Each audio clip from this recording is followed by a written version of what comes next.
최근에 서울과 수도권 아파트값 상승세가 심상치 않습니다. 특히 서울은 아파트 매매가가 15주 연속 올랐고 월별 거래량도 5월부터 5천 건을 회복했습니다. 정부는 추세적 상승은 아니란 입장입니다. 서울 수도권 아파트 매매가가 오르는 원인이 뭔지, 또 오름세는 언제까지 이어질지 짚어보겠습니다. 박연미 경제평론가 나오셨습니다. 어서 오세요. 안녕하세요. 네, 서울 일부 지역만 올랐었는데 서울 전 지역이 또 다 오르는 걸로 나타나네요. 네, 그렇습니다. 지금 7월 첫 주 기준으로 해서 전주 대비 서울 아파트 매매가가 얼마나 올랐느냐 통계를 보면 0.2% 상승을 했는데 네. 0.2%가 대단한 숫자이냐 이게 와닿지 않으실 수가 있죠. 근데 0.2의 속도로 1년간 오른다고 하면 아파트 값이 1년 동안 10% 오른다 이런 뜻입니다. 아파트는 또 비싸잖아요. 그렇죠. 10억짜리가 11억 된다 이런 얘기인데 이 전주 대비 상승률 0.2%라는 숫자가 급등기였던 2021년 9월 이후에 상승폭이 가장 큰 겁니다. 전주와 비교해서도 지금 15주 연속 상승이라고 앵커께서 말씀하셨는데 전주 대비 상승폭이 매주 올라가고 있다. 더 이 커지고 부분도 있어요? 그렇죠. 그 주목해 볼 만한 내용이고 그래서 전체적으로 보면 가격이 오르고 있다는 사실만은 뭐 분명해 보이고요. 서울을 권역별로 4군데 권역으로 나눈다고 해도 네. 노도강이 포함되어 있는 그 지역을 제외하면 모든 지역에서 지금 가격 상승세가 뚜렷하게 나타나고 있습니다. 자, 이유가 뭘까요? 전세값이 오르니까 매매가를 좀 밀어올리는 겁니까? 그런 영향도 분명히 있고요. 여러 가지 복합적인 요인들이 있다고 보셔야 합니다. 말씀하신 것처럼 서울의 전세 가격이 지금 1년 이상 59주 연속으로 상승을 하고 있기 때문에 서울 내에서든 혹은 외지인이든 갭 투자하기에 훨씬 용이한 환경이 조성이 되어 있고 금리가 아직 명시적으로 내려가지 않았고 한국은행이 오늘도 동결을 했습니다만 기준금리가 머지않아 내려간다는 게 이미 시장에는 기대감으로 반영이 되어 기대감이 있거든요. 많죠. 그러면 은행채 금리가 먼저 내려가 있기 때문에 작년 이맘때하고 비교하면 주택담보대출 대출받을 수 있는 금리가 벌써 앞자리가 2번 바뀌었습니다. 그러면 최하단에서 금리를 선정을 한다고 하면 뭐 정부의 여러 가지 입김이 있긴 합니다만 2.9%대까지 이론적으로 가능하거든요. 그러면 작년 이맘때 4%대였던 그 주택담보대출 금리도 많이 내려왔고 말씀하신 것처럼 전세 가격 때문에 갭 투자가 외지에서도 늘어나면 전체적으로 매물 자체가 줄어든다는 뜻입니다. 이게 사람들을 조급하게 하니까 가격이 더 올라가게 되죠. 네, 자, 아파트 값이 오르냐 떨어지냐 따질 때 가장 좀 중요하게 보는 지표가 거래량 아니겠습니까? 거래량도 많이 늘었더군요. 네, 거래량이 꽤 많이 늘었습니다.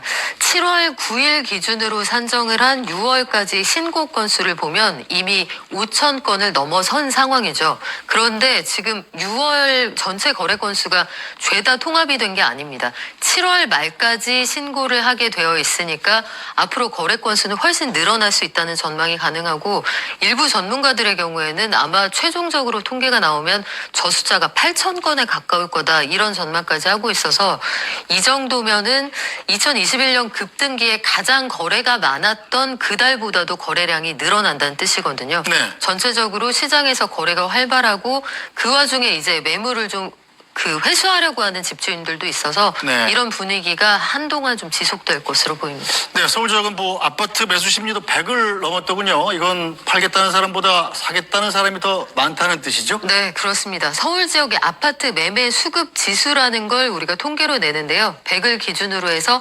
100보다 적다 하면은 아직까지는 팔려는 사람이 많구나 이렇게 볼 수 있는데 6월 4주차 98.9에서 7월 첫 주에 100을 넘었습니다. 네. 이제는 집 사고 싶은 사람이 팔려는 집주인보다 많다는 뜻이죠.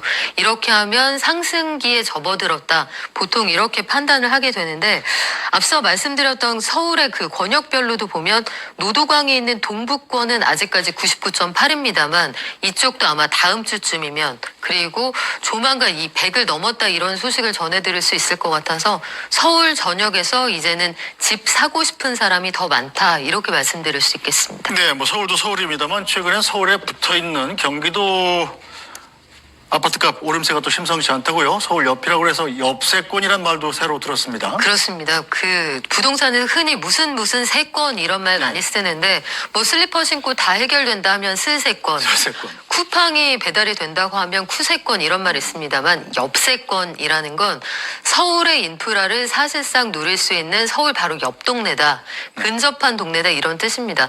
그래서 옆세권의 거래량과 가격도 좀 늘어난다는 걸 확인할 수가 있는데요. 대표적으로 여기 국번 02 그대로 쓰는 과천의 경우에도 거래량 늘고 집값이 꽤 많이 올랐습니다. 네. 대표적인 신축 단지 같은 경우에는 뭐 1년 사이에 거래가가 한 2억 원 이상 올랐다 이런 통계들도 나오고 있고, 거래량을 보면 확실히 오른쪽으로 키가 쭉 커지는 거 그래프를 그러네요. 통해 확인하실 수가 있는데요. 성남 분당 같은 경우에도 여기 신도시 선도지구 선정을 앞두고 있는 상황이라 이쪽도 거래 건수가 200건 미만에서 500건 가까이로 늘었습니다.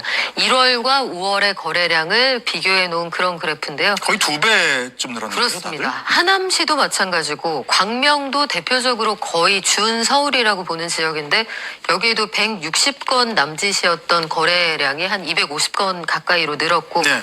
안양도 마찬가지입니다. 이쪽은 선도지구 선정 관련해서 대장 아파트가 빠졌다 이런 그 약간 김이 샌다는 평가도 있었지만 역시 250건 정도였던 거래량 500건 이상으로 늘었습니다. 네, 자, 서울뿐 아니라 서울과 가까운 수도권, 이른바 옆세권 아파트 매매 상가 상승이 어떤 상황인지 영상으로 보고 가겠습니다. 경기 과천의 이른바 대장 아파트로 꼽히는 1,500여 세대 규모 단지입니다. 올 1월 매매 거래는 단 2건에 불과했는데 5월 이후엔 벌써 23건이나 거래됐습니다. 1월 32건이던 과천 아파트 거래는 5월 95건으로 3배 늘었고, 일기 신도시 선도지구 선정을 앞두고 들썩이는 분당도 같은 기간 2배 이상 거래 규모가 늘었습니다. 광명, 안양, 하남 등도 마찬가지입니다. 그 결과 지난 5월 경기도 아파트 거래량은 1,202건으로 2년 9개월 만에 최대치를 기록했습니다. 서울의 전셋값과 분양가가 천정부지로 치솟자 실수요자들이 상대적으로 저렴하면서도 서울 출퇴근이 가능한 경기도권으로 눈을 돌린 겁니다. 네, 서울 근교 이른바 옆세권 가격까지 오르는 이유는 뭔가요? 별다른 호재는 없는 것 같은데요? 일단 서울의 집값이 너무 많이 올랐죠. 아. 서울의 집값이 빠르게 올라가는데 서울에서 버티기에는 어렵고. 자금 여력 이런 것들이 충분치 않은 경우에 서울로 출퇴근은 해야 하고 너무 멀어질 수는 없고, 이런 분들이 차선으로 선택하는 게 소위 말하는 옆세권인데, 그래서 최근 들어서 경기도의 거래 건수가 많이 늘었습니다. 5월 기준으로 볼 때 경기도 아파트 거래량이 그 10,000건 이상이거든요. 2021년 8월 이후 33개월 사이의 거래량이 가장 많은 상황이고, 6월 거래량, 그러니까 7월 9일 기준으로 산정을 해봐도 이미 9,500건 가깝기 때문에 최종적으로 7월 말까지 산정을 해보면 이거 10,000건은 훌쩍 넘을 수 있다, 이런 전망이 나오고 있습니다. 자, 그렇다면 서울과 수도권 중심으로 아파트 값이